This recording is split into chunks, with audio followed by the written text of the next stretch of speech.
Flo Anito, music has sat beside me on the floor, my best friend, holding my hand, offering tissues, reminding me to breathe. By Linc Bradham.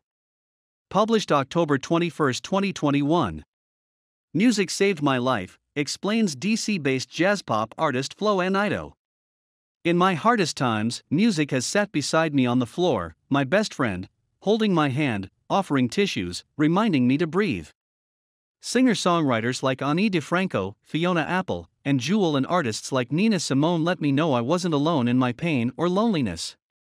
Composers like Chopin, Ellington, and Gershwin were able to bare their souls through music in ways the spoken word could not convey, bending time and space to mirror the shape of emotion. Their sorrow, their joy, their fear, their hope, they released it through their music and then shared it, letting people like me know that someone else had felt all of this and lived to tell the tale. In the worst of times, music lulled me to sleep at night and dragged me out of bed in the morning. And it was there for the best of times as well. I hope that my music can do this for someone. If it touches even one person the way this music helped me, I will have made an impact. In my music, I'm striving for the vulnerability, emotion, and strength that comes from writing honestly, she adds.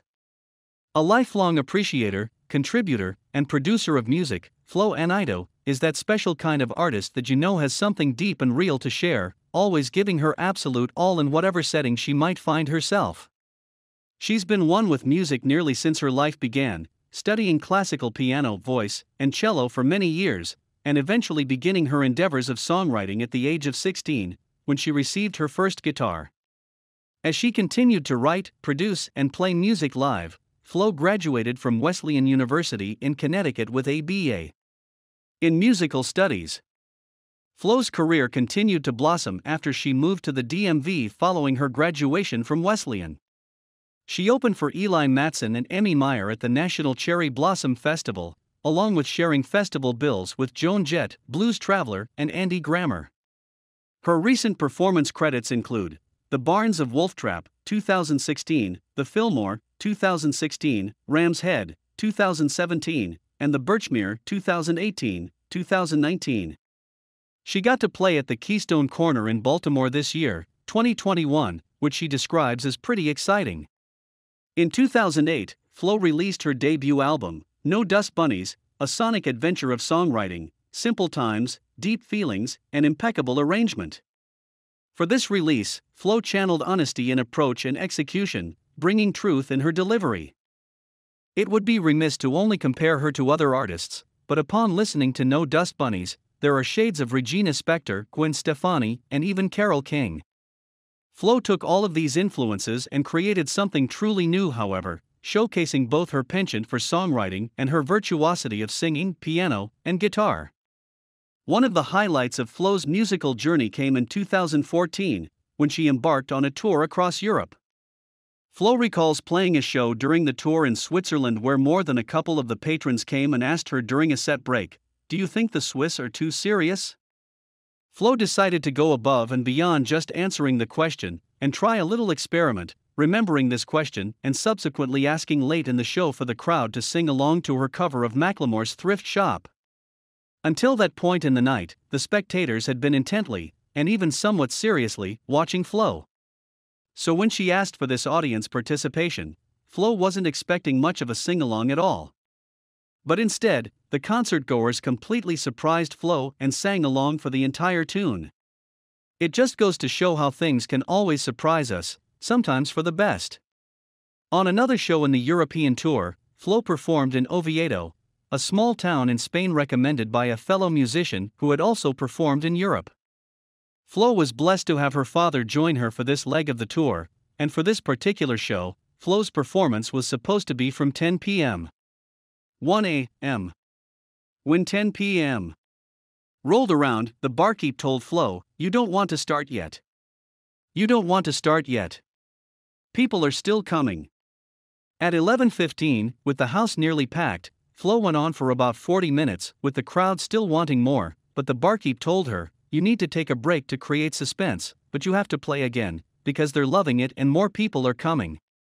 Sure enough, Flo went back on around 12:30 and played until almost 2 a.m., at this point with the house fully packed with guests remarking things like, "We came to see you." We want to listen to you more. We adore you. And one of the best, do you have any vinyl for sale? In 2016, Flo experienced what she describes as a musical shift after meeting Seth Kibble, who she'd first approached about performing some jazz tunes with her at amp powered by Strathmore. Inspired by this new sound, Flo applied for a Memorial Day performance at the Lincoln Theatre as a jazz artist, adding Seth and his bandmates she'd only met once to the application. She got the gig and then told the other musicians about the application. Luckily, they were down to play and jazz started to become more central to her live performances. Later that year, Seth asked her to sing on a political album he was working on, Seth Kibble Presents, Songs of Snark and Despair. A year after that release, Seth sent Flo some lyrics, and eventually, Flo and her husband, a political scientist, found themselves up until the wee hours of the morn one evening, sipping on Negroni and bouncing lyrics off of each other until an entire EP, Tiny Hands, was born. Tiny Hands was released in 2019, coming out of the initial lyrics Seth sent to Flo. It is a poignant snapshot of the feelings many Americans felt during the political turmoil of 2016, masterfully crafted, with a whimsy and seriousness all compounded with true artistry. After the release of Tiny Hands, Flo found her career moving from the personal inner workings of a singer-songwriter into that of a political artist, performing at many political functions in the DMV. Leading up to the pandemic, Flo was playing swing shows as well and remembers asking her fellow artists, "Are they going to stop these because of COVID?" 3 days later, lockdown happened, and Flo lost all of her bookings for 2020, feeling, in her words, numb.